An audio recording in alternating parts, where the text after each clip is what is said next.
বন্ধু বনি ইসরায়েলদের মধ্যে। খুব খেয়াল করবেন বাবা, আলোচনাটা খেয়াল করবেন। বুখারী শরীফের হাদিস, কোন বানোয়াট গল্প নয়। 2333 নম্বর হাদিস খানা, বুখারীর বর্ণনা। মুসলমান শোনো, আব্দুল্লাহ ইবনে উমর রাদিয়াল্লাহু তাআলা হতে বর্ণিত, রাসূল সাল্লাল্লাহু আলাইহি ওয়াসাল্লাম বয়ান করেছেন। আব্দুল্লাহ বলে, আমার নবীজি বলছে, বর্ণনা করছে।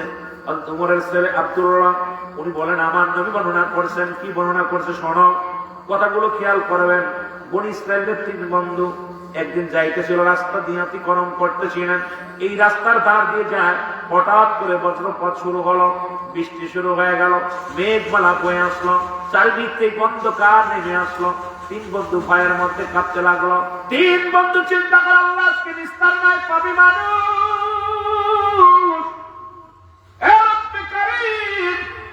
আমরা বিপদ থেকে বাঁচার সম্ভব নয়, আমরা বিপদে পড়ে গেছি। আল্লাহ, পাশেও বাড়ি নাই, সামনেও বাড়ি নাই, পিছেও বাড়ি নাই, দাঁড়ানোর কোনো জায়গা নাই। উপর থেকে বজ্রপাত শুরু হয়ে গেল। 3 বন্ধুর ভিতরে ভয়, আতঙ্ক শুরু হয়ে গেল। 3 বন্ধু পালাবে, কোথায় যাবে, কোথায় বাঁচার চেষ্টা করতে লাগলেন। আমার বাবারা আমার হঠাৎ দেখতে পাইলেন বিশাল একটা গর্ত। আমার যুবক বন্ধুরা খুব খেয়াল করবেন। এবার এই গর্তের মধ্যে 3 বন্ধু প্রবেশ করলেন। ধরে ধরে বলেন মারহাবা। 3 বন্ধু যখন প্রবেশ করলেন ভিতরে, বিশাল বজ্রপাত, অন্ধকার। হঠাৎ বিশাল এক প্রকৃতির পাথর আসিয়া, বিশাল বড় এক পাথর আসিয়া গুহার মুখটা বন্ধ হয়ে গেল। 3 বন্ধু ভিতরে, গুহার মুখটা বন্ধ হয়ে গেল। চোখের পানি ছেড়ে কাঁদতে 3 বন্ধু, আল্লাহ আমাদের আপনজনে কেউ কোনোদিন দেখতে পাবে না, এই পাহাড়ের গুহা থেকে পাথর সরবে না, আমাদের লাশ কেউ খুঁজে পাবে না। আল্লাহ আমাদের এমন মৃত্যু দিলে, এত কষ্ট দিলে, আল্লাহ রব্বে কারীম আমাদের বাঁচাও, আমরা তো মারা যাবো। 3 বন্ধু এখানে মারা যাবো। 3 বন্ধু জীবনে আল্লাহ কত চলার পথে একসাথে চলতাম, একসাথে খেলতাম, একসাথে ঘোরাঘুরি করতাম। আর যদি 3 বন্ধু এই গর্তের মধ্যে মরে থাকবো, পৃথিবীর কেউ জানবে না, পৃথিবীর মানুষ কেউ জানবে না। আল্লাহ কাঁদতে লাগলেন, চোখের পানি ছেড়ে কাঁদতে লাগলেন। 3 বন্ধু যুক্তি করা হয়, ভাই 3 বন্ধু বলে, বন্ধু রে, জীবনে তো কোনোদিন ভালো কর্ম ঠিক মতো করি নাই, তবে রব্বে কারীমের দরবারে যদি কোনো ভালো আমল করে থাকি, সেই আমলের ওসিলা করে আল্লাহর দরবারে আজকে কাঁদব। আল্লাহ রাব্বুল আলামিন যেন আমাদের উপরে দয়া করে। জোরে জোরে বলেন মারহাবা। 3 বন্ধুর কাহিনী বনি ইসরাইলের একজন বুখারীর বর্ণনায় এত সুন্দর বর্ণনা করছে, আমি আশ্চর্য হয়ে গেছি আলোচনাটা। 3 বন্ধু, প্রথম বন্ধু দোয়া করেন, আল্লাহ আপনাকে দোয়া করেছিল, আমার সাথে বলেন, রব্বানা যালামনা আনফুসানা ওয়া ইল্লাম তাগফির লানা ওয়া তারহামনা লানাকুনান্না মিনাল খাসিরিন। আমার সাথে আরো জোরে বলেন, রব্বানা যালামনা আনফুসানা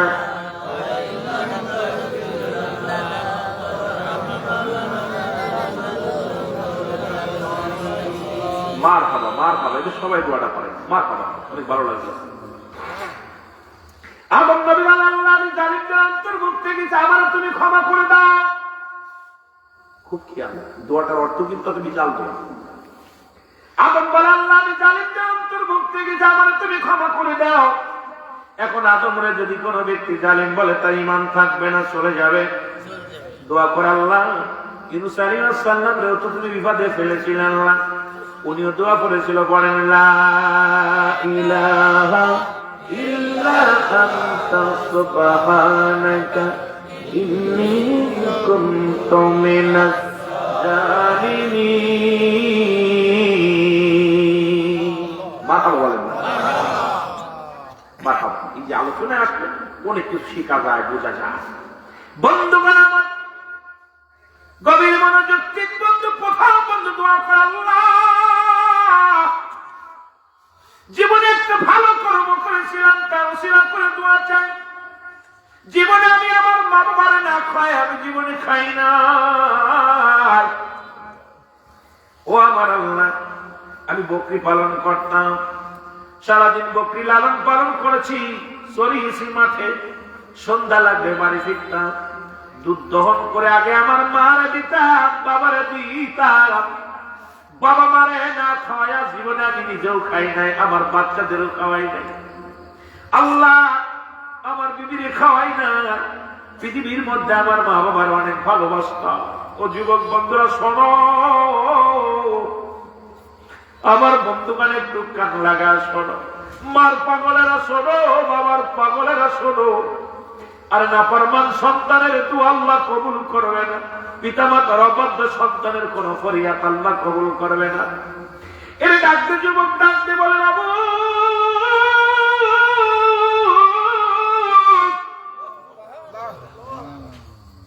মাবুদরে, জীবনে আমি এই ভালো কাজটা করেছি, জীবনে আমার বিবিরে আমি আগে খাবার দিই না। আমার ছোট ছোট মাসুম বাচ্চা ছিল, তাদেরও খাতি দিতাম না। যতক্ষণ পর্যন্ত আমার মা, যতক্ষণ পর্যন্ত আমার বাবা না খাইতো, ততক্ষণ পর্যন্ত আমি কারো খাওয়াইতাম না। আল্লাহ একদিনের ঘটনা, আমার আসতে দেরি হয়ে গেল। বকরি নিয়ে এসে দেখি আমার মা আমার বাবা ঘুমায় গেছে। আমি সারা রাত ওই দুধ দহন করে পাতিলের মধ্যে নিয়ে আমি সারা রাত জেগে জেগে কাটায় দিলাম। আমার কলিজার টুকরা সন্তান তারাও না খেয়ে ঘুমায় গেল। আমার বিবি বাচ্চা সবাই না খেয়ে ঘুমায় গেল। শুধু টাকা আছে আল্লাহ, আল্লাহ আমার বাবা উঠবে কখন ঘুম থেকে, মা কখন উঠবে ঘুম থেকে। যতক্ষণ পর্যন্ত আমার মা বাবারে খাওয়াইতে না পারি, ততক্ষণ পর্যন্ত আমার ছেলে খাওয়াই নাই, আমার বিবিরে খাওয়াই না, আমি নিজেও খাই নাই। রে আল্লাহ, দুনিয়ার মধ্যে যদি এই আমলটা তোমার পছন্দ হয়, আমি যে মা বাবার এত ভালোবাসি আল্লাহ, মাবুদ মাওলা, এটা যদি ভালো কর্ম হয়, ইয়া রাসূলুল্লাহ, তুমি এই গুহার ভিতর থেকে পাথরটা একটু সরায় দাও। জোরে জোরে চিল্লা বলা যাবে না মারহাবা। চিন্তা করছেন যে ছেলের কোনোদিন খাওয়াই নাই, বিবিরে খাওয়াই নাই, মারে না খাওয়ায়া, বাবারে না খাওয়ায়া, নিজে কোনোদিন পাক করেন। আপনারা খাননি? এলাকার মানুষ বালা, আব্বা না খেয়ে বসে আছে, মা না কেউ খাইয়ে দিয়ে মাথার চলে যাচ্ছে চাক করতে করতে, বিয়েটা টানতে টানতে চলে আসছে। বউ জিগবে, একবার জিগাই, মারে খাবার দিস, বাবারে খাবার দিস, আরে কপাল পোড়া পোলা পা, কপাল পোড়া। সঙ্গে সঙ্গে পাথরটা একটু সরে গেছে।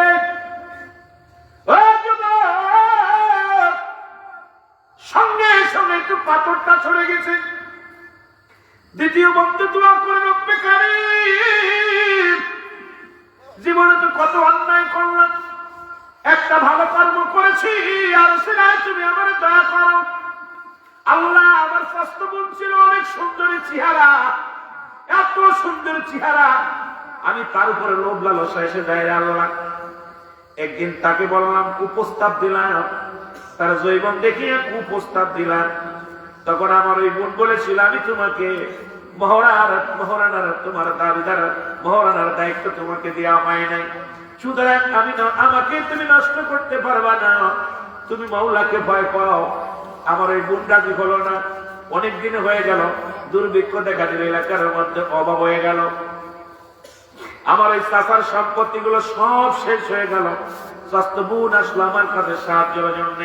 আমি তাকে বললাম, সাহায্য দিতে পারি, আমার সঙ্গে কুকর্ম করা লাগবে, অন্যায় করা লাগবে।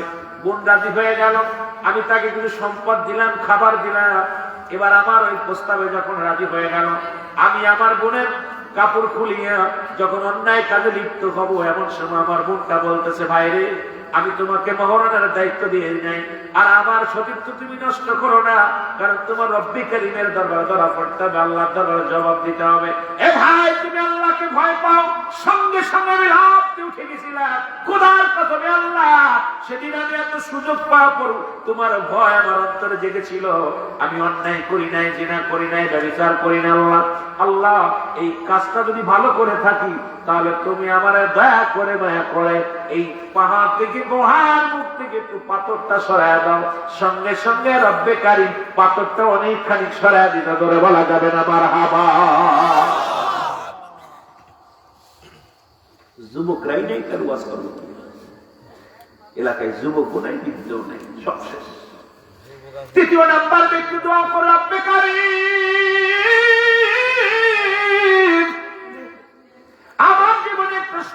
প্রকল্প আমার আল্লাহ।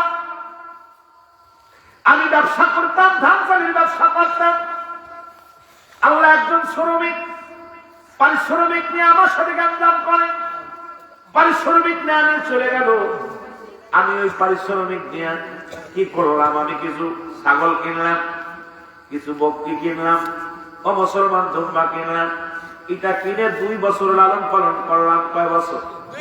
2 বছর লালন পালন করলাম। এখান থেকে পাল অনেকগুলো হয়ে গেল। হঠাৎ 2 বছর পরে ওই ব্যক্তি শ্রমিক ফিরে আসে, বলে আমার পাওনা দাও, আমার পাওনা দাও। তখন আমি তাকে বলেছিলাম, ওই নাও, তুমি ওই বকরির পালগুলো নিয়ে যাও। তখন সে আমাকে বলেছিল, আমার সাথে উপহাস করেন, আমি পাবো আপনার কাছে পাওনা টাকা, বকরিগুলো কেন দেন? তখন আমি বলেছিলাম, আল্লাহ তোমার হাদিয়া, তোমাকে যে পারিশ্রমিক ছিল ওইটা দিয়ে আমি ছাগল কিনেছি, বকরি কিনেছি, দুম্বা কিনেছি। এটা তোমার কি হয়েছে, অনেকগুলো হয়েছে তোমার ব্যবসায়ী, তোমার সম্পদ নিয়ে, সুতরাং এগুলো আমার না, এগুলো তোমার, তুমি নিয়ে যাও। তখন আল্লাহ আমি সবগুলো পশু তারে দিয়ে দিয়েছিলাম, একটা পশু রাখছিলাম না। আল্লাহ আল্লাহ তোমার ভয়ঙ্কর ভিতরে ঢুকেছিল, এই জন্য ওই ব্যক্তির একটা মাল আমি রাখি নাই রে আল্লাহ। আর আমাদের দেশে কত শ্রমিকের টাকা মেরে খায়, আমরা শ্রমিকের টাকা মেরে খায়, তারা অনেক বড় লোক আছে, অনেক কন্ট্রাক্টর আছে, দেখা যায় সারাদিন করে শ্রম দেয়, সন্ধ্যা আসলে শ্রমিকদের গালিগালাজ করে খেদায় দেয়। আমার দেশে অনেক ধনী আছে, শ্রমিকের পাওনা ঠিক মতো দেয় না। আমার দেশের অনেক কারখানা আছে, অনেক গার্মেন্টস আছে, শ্রমিকের পাওনা মিটায় দেয় না।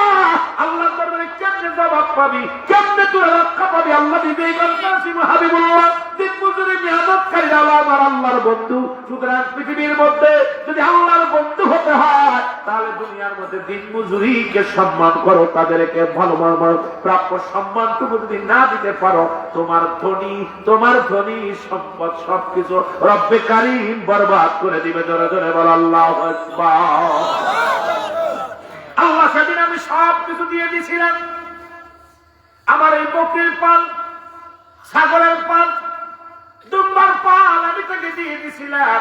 আল্লাহ যদি এটা ভালো কর্ম হয়, তাহলে এই পাহাড় থেকে, গুহা থেকে আমাদেরকে বাঁচাও। সঙ্গে সঙ্গে গুহার পাথরটা সরে গেছে। আমার বাবারা, আমার গভীর মনোযোগ, ইয়া দ্বারা প্রমাণ করে আমার আল্লাহ, পৃথিবীর মধ্যে কোন ব্যক্তি যদি ভালো কাজ করে, আজকে দ্বারা এই যে মসজিদের জন্য দান করলেন, এমন একটা দিন আসবে যেদিন কেমন নেকির আপনার কবরের ভিতর আসবে, যেদিন হাসরের ময়দানে যেদিন খারাপ হয়ে যাবে, ডাকতে পারবে, বান্দা দুনিয়ায় তুমি 40 বছর 50 বছর তোমার হায়াতের জিন্দেগি ছিল, ওই মসজিদের সামনে মাহফিল হয়েছিল, বান্দা ডাকতে বলবে, ও ফেরেশতা, জীবনে আমার আমল